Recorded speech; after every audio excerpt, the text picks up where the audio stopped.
Salve pessoal, tudo bem? Estamos aqui hoje para discutir o tema do nosso quinto laboratório de redação. O que eu escolhi para essa vez é o desafio do acesso à moradia no Brasil, uma temática muito importante que pertence ao eixo cidadania. Quando a gente fala de cidadania, cidadania no sentido mais básico da palavra, direitos e deveres. No caso aqui em especial, o direito constitucional, o direito assegurado na Declaração Universal dos Direitos Humanos de ter uma moradia e de ter uma moradia digna. É interessante assinalar de início a seguinte situação, pessoal. Nós estamos aqui discutindo duas questões. A enorme quantidade de pessoas que não têm um teto para poder viver. Vale lembrar que no Brasil, pós-pandemia, a população em situação de rua aumentou violentamente e também as pessoas que têm moradias em locais irregulares, locais insalubres, pessoas que vivem em situação completamente indigna, em moradias onde não há saneamento básico, onde não há água potável, ou até mesmo construíram suas casas em encostas, locais de alta periculosidade. Nós estamos aqui discutindo duas vias, tá certo? Por isso que é uma temática que se insere dentro do eixo cidadania. Bem, falar desse tema preliminarmente é entender a raiz histórica que tem por trás dessa questão, Essa é uma tese que a gente vem repetindo aí em vários outros laboratórios, porque é sempre possível perceber a relação de passado e presente quando a gente olha um problema social grave.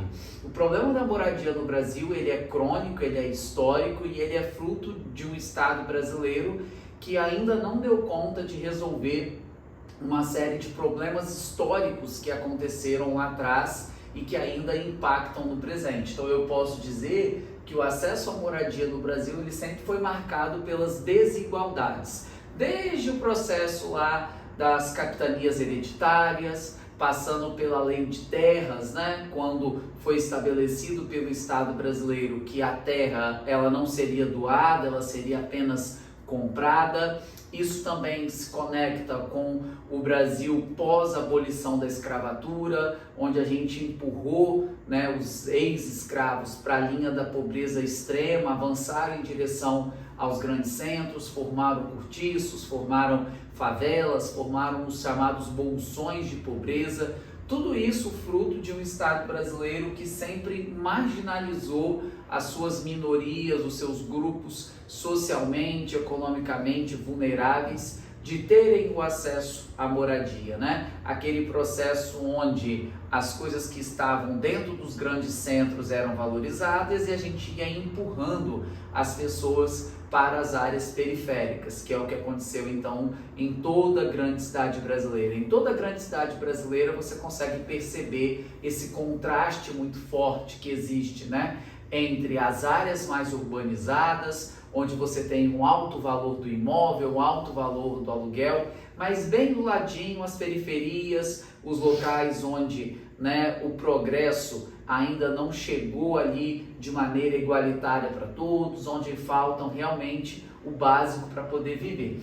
Então a primeira possibilidade de falar desse problema crônico que o Brasil tem, podemos chamar de desafio do acesso à moradia, podemos chamar também de déficit habitacional, significa que o Brasil tem um déficit muito grande no acesso às habitações. Podemos dizer então que esse é um problema crônico, histórico que existe no Brasil. Essa seria a primeira possibilidade de tese. Segunda possibilidade de tese é falar do Estado brasileiro no que diz respeito à sua falta de políticas públicas. O Estado brasileiro ele falha muito em políticas públicas que deem à população um acesso mais fácil à moradia. O primeiro grande problema que o Brasil ainda não resolveu é o problema da sua reforma agrária. O Brasil deveria ter resolvido o problema da reforma agrária lá no final do século XIX, na abolição da escravatura, poderia ter sido entregue aos escravos que haviam sido recém-libertos terra, havia disponibilidade para isso, certamente isso teria evitado uma série de acontecimentos que vêm depois disso, mas até hoje o Brasil ainda não resolveu o seu problema de acesso à terra. A terra no Brasil está concentrada na mão de grupos muito pequenos que possuem, né, grandes latifúndios, ao passo que você tem uma enorme quantidade de pessoas pleiteando ali, né, um pedacinho de terra para plantar, para poder colher, para viver com suas famílias, e acabam ainda não conseguindo. E nisso tudo, uma enorme quantidade de terras que pertencem ao Estado brasileiro, mas que não estão, né, em processo de produtividade, que poderiam ser desapropriadas para ceder às pessoas, então, que lutam pelo acesso à terra. O Brasil ainda não resolveu, né, esse problema da reforma agrária, que é histórico. Uma outra questão que marca a negligência do Estado é o preço do aluguel. Vivemos num país onde o preço do aluguel é um preço muito elevado. E, de maneira geral, a gente tem uma população que vive, em sua maioria, de salário mínimo. Como que uma pessoa vai pagar 800, 900 reais de aluguel ganhando 1.200? Né? Sobram 300 reais para comer, para pagar energia, para pagar água, para poder se vestir. É impossível, né, pagar aluguel num país como o Brasil cobrando o preço que cobra. Muito da alta do preço dos aluguéis vem do processo de especulação imobiliária, que é quando as grandes empresas, né, compram imóveis, compram terrenos, né, e puxam esse preço para cima, de modo que você cria uma ideia de escassez naquele local, transforma aquele bairro, aquela localidade em algo muito desejado e vira a lei da oferta e da procura, né? Uma baixa oferta versus uma enorme procura por determinadas áreas coloca o preço lá em cima, e isso atinge muito, né, as pessoas mais vulneráveis. Então, regular o preço do aluguel através aí dos projetos de lei era algo que o Estado poderia fazer de modo a favorecer os grupos mais vulneráveis. Outra possibilidade, né, dentro da negligência do Estado, um tópico importante, é a questão dos programas habitacionais. O Brasil criou, né, em governos passados, o Minha Casa Minha Vida, depois o Minha Casa Minha Vida passou a ser chamado de Casa Verde e Amarela, e agora ele volta a ser chamado de Minha Casa Minha Vida. É um programa interessante que entrega, né, ali a preços populares, com uma série de facilidades de pagamento, moradias, mas é uma ação, de certa maneira, um pouco isolada, que poderia ser mais enfatizada ou aumentar o volume, né, de imóveis entregues ali a preços populares. Mas também tem uma outra problemática dentro do programa habitacional, que é o fato de que há inúmeros e inúmeros prédios abandonados pelas grandes cidades brasileiras que pertencem ao Estado, que poderiam ser desapropriados, que poderiam ser reformados, poderia se criar um cadastro de famílias necessitadas e entregar esses imóveis para essas famílias. Se a gente anda em qualquer grande cidade brasileira, existem inúmeros prédios que pertencem ao Estado, que estão lá devidamente abandonados, muitas vezes até servindo, né, de moradias irregulares, muitos deles em condição sanitária ruim, mas que, se fossem devidamente trabalhados, poderiam servir, né, de moradia para as pessoas devidamente cadastradas. Então, falta um pouco de boa vontade política, né, do Estado brasileiro no que diz respeito a melhorar esses programas de acesso à moradia. E uma outra possibilidade, né, já puxando um pouquinho mais para o lado da precarização das moradias, é a falta de saneamento básico. Infelizmente, em pleno século XXI, ainda não há saneamento básico em determinadas localidades do Brasil. Lembrando que o saneamento básico, que ele compreende, né, o lixo, o esgoto e a água potável, é um direito constitucional do cidadão brasileiro, mas que o Estado brasileiro ainda não consegue garantir que o saneamento básico chegue a todas as áreas do país. E aí, infelizmente, até os dias de hoje, você tem pessoas que moram em palafitas, pessoas que moram, né, no alto de morros, onde o saneamento básico não consegue chegar, e aí numa possibilidade ali de até mesmo aquisição de uma doença, fazem suas necessidades em fossas sépticas, porque não há, né, um vaso sanitário. Então eu estou falando de um Estado que também não tem entregue um direito básico, que seria o saneamento básico. Então, dentro da ideia de negligência do Estado, nós temos 4 tópicos a serem tratados.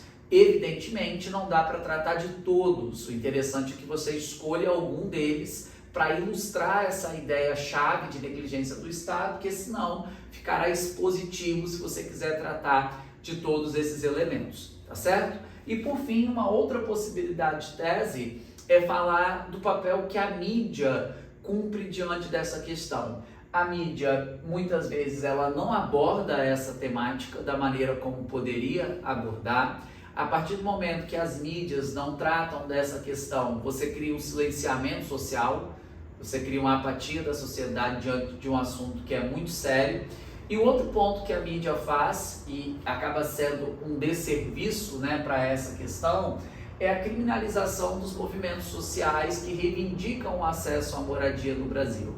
É claro, meninos, que pessoas desonestas estão por todas as partes. É claro que nesses movimentos que reivindicam, né, o acesso à moradia ou que reivindicam a posse de terras, há sim pessoas desonestas, né, que muitas vezes até já conseguiram a sua terra e estão lá reivindicando mais. Isso é inegável, mas muitas vezes o que tem da parte da mídia é uma generalização desses movimentos, de modo que coloca-se a ideia de que todo mundo que está buscando acesso à terra ou buscando acesso a uma moradia são pessoas que estão ali com más intenções. E isso cria uma visão muito preconceituosa, muito estigmatizada da sociedade brasileira, de que necessariamente as pessoas que não têm o acesso à moradia são pessoas desordeiras, são pessoas vândalas, são pessoas bandidas que invadem, né, a propriedade alheia.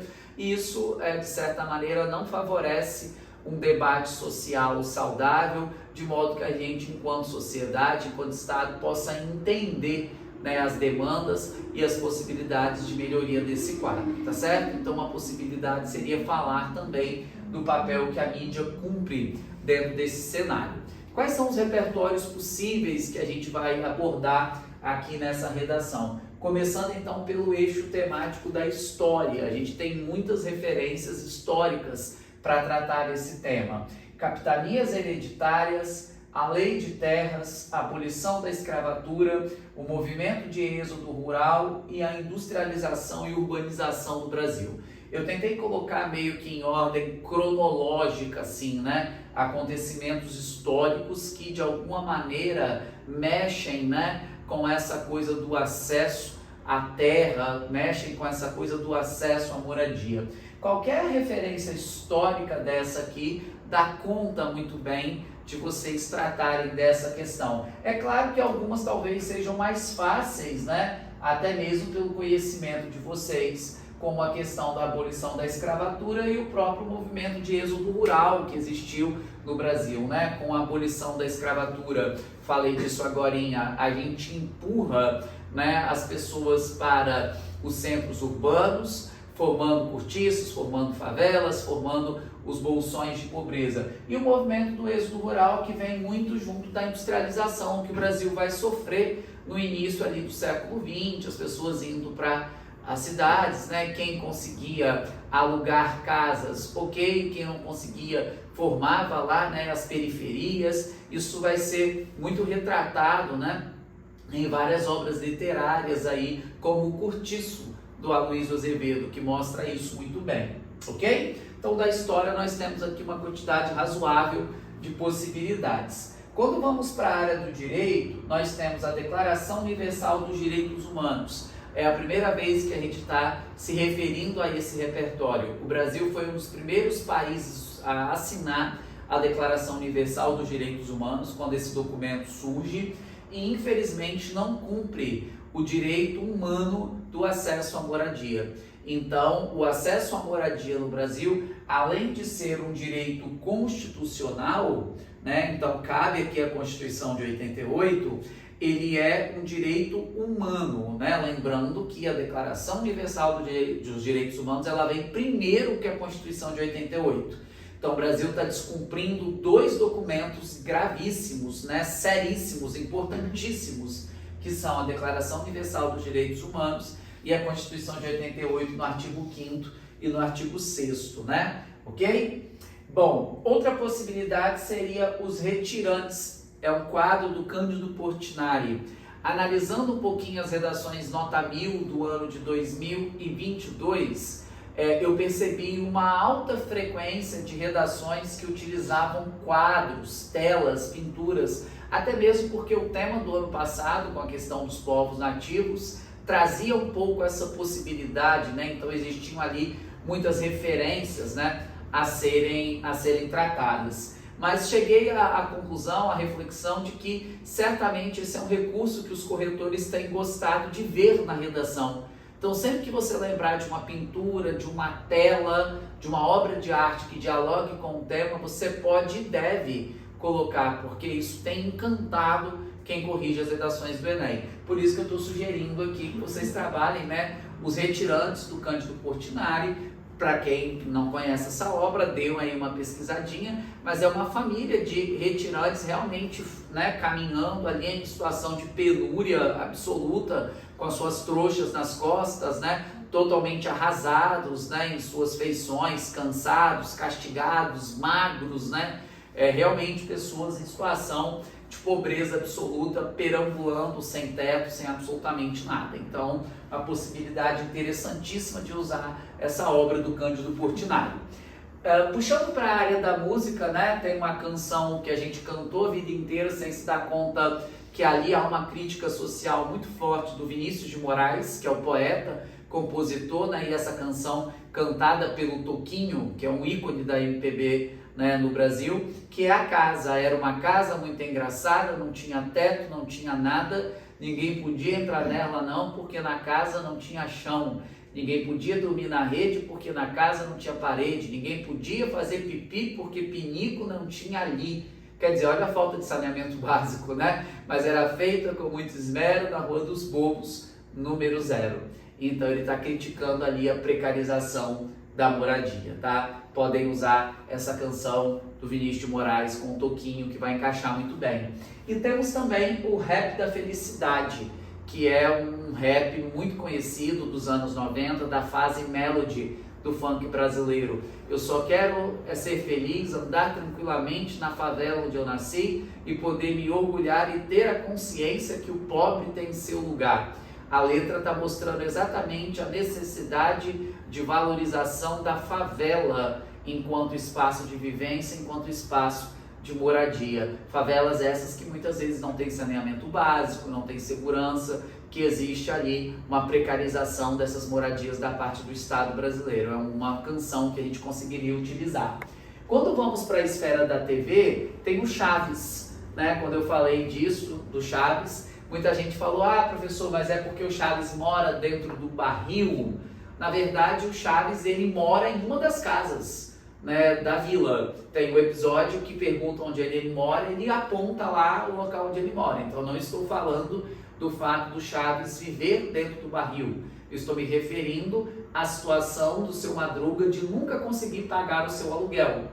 O seu Madruga, ele deve 16 ou 14 meses, acho que são 14 meses, né, de aluguel para o seu Barriga. E chega um momento lá que o seu Barriga fica muito nervoso com toda essa dívida e ele manda despejar o seu Madruga e a Chiquinha, né, da casa. Mas logo depois ele fica com pena pelo fato de eles não terem aonde ir e ele recua, né, e perdoa os 14 meses de aluguel do seu Madruga. Então, assim como o seu Madruga e sua filha Chiquinha, existem várias e várias famílias que acabam sendo despejadas porque não dão conta de pagar um aluguel ou que todos os meses vivem a tensão, a tristeza de não saber se terão dinheiro para pagar o aluguel de onde residem, tá certo? Então a gente conseguiria utilizar esse seriado que é icônico, que é engraçadíssimo, mas que toca em questões muito sérias ali, tá? E também Avenida Brasil, que é um repertório que eu sugeri no último laboratório, que foi sobre a questão dos resíduos sólidos. Avenida Brasil, uma das novelas mais emblemáticas da Globo dos últimos anos aí, a gente sabe que a narrativa se inicia ali em torno do lixão, onde você terá vários personagens que irregularmente residem dentro do lixão. Então vocês conseguiriam trabalhar nessa perspectiva também, ok? Outra possibilidade seria trabalhar com o âmbito da literatura. Eu acabei não anotando aqui, porque eu acho que é a primeira obra que vem na cabeça da gente, né? Mas é o Cortiço, do Aloysio Azevedo, né? Os personagens ali do Cortiço, eles vivenciam, né, aquela realidade de estarem naqueles casebres, né, completamente ali simples, todos eles amontoados, lutando para poder pagar o aluguel. Então mostra ali o processo de favelização do final do século XIX no Brasil, beleza? Mas saindo então um pouquinho do Cortiço, o Vidas Secas do Graciliano Ramos, que assim como Os Retirantes do Portinari, vai narrar a saga de uma família em busca do emprego, em busca da moradia, em busca da alimentação. Capitães da Areia, de Jorge Amado, são um clássico, são meninos de rua, Pedro Bala, Dora, Pirulito, Professor, todos esses meninos que vivem, né, praticando pequenos furtos pelas ruas de Salvador, são crianças de rua abandonada e que moram irregularmente num trapiche, que nada mais é que uma cabana que eles improvisaram na praia, toda ela, né, amontoada, onde eles se abrigam, escondem os roubos que eles praticam. E também o Quarto de Despejo ou Diário de uma Favelada, da Carolina de Jesus, leitura obrigatória para o vestibular da FUVEST, né? O Brasil, felizmente, nos últimos anos, dando o devido reconhecimento a essa escritura preta, maravilhosa, que retrata para a gente nas suas obras o cotidiano da periferia brasileira, tá certo? Bem, pensando um pouquinho agora nos desenvolvimentos, o que a gente poderia trabalhar? O Hegel, ele fala que todo processo social é histórico. Então essa primeira citação cabe super bem com a primeira tese, que seria a raiz histórica. O fato de nós não termos resolvido problemas lá de trás faz com que isso impacte no nosso momento presente. John Locke e Rousseau falam a respeito do contrato social. Quando o Estado brasileiro não entrega a moradia, ou quando ele não entrega a moradia de maneira digna, ele viola o princípio básico do contrato social. O Guy Debord é o autor, né, de um conceito muito interessante, que é o conceito de sociedade do espetáculo. Ele basicamente diz que as mídias noticiam e que a gente sempre busca a espetacularização da notícia. Essa é uma citação que vai caber muito bem se você puxar a terceira tese, que seria a manipulação midiática. Muitas vezes a mídia vai noticiar aquilo que ela sabe que vai repercutir, aquilo que ela sabe que vai gerar polêmica. Então muitas vezes a mídia noticia, né, uma visão talvez distorcida dos movimentos de reivindicação de acesso à moradia, muitas vezes, né, em prol da espetacularização e do engajamento que aquilo vai gerar. O Karl Marx fala a respeito da luta de classes. Então o direito à moradia, a busca pela moradia, nada mais é que uma luta de classes, né, onde os mais pobres, os mais vulneráveis tentam o acesso à moradia. O Zygmunt Bauman, né, fala a respeito de instituições zumbis. Então, quando o Estado brasileiro não entrega o acesso à moradia, ele se coloca como uma instituição zumbi, ou seja, uma instituição que ela existe, mas ela perde, ela se deforma porque ela não consegue atuar. O Aristóteles defende que o bem-estar social deve ser assegurado pelo Estado por meio da política, porém a política brasileira, os instrumentos políticos se mostram falhos, já que a gente tem uma dificuldade enorme da população no acesso à moradia. E por fim, o Gilberto Dimenstein, quando fala a respeito da cidadania de papel. O Brasil garante o acesso à moradia ao ser signatário da Declaração Universal dos Direitos Humanos e também por ter uma Constituição, a Constituição de 88, a nossa Carta Magna, que garante o acesso à moradia e a moradia digna. Porém, não cumpre e quando o faz, né, transforma suas leis em algo meramente teórico. Por isso, a cidadania de papel, ok?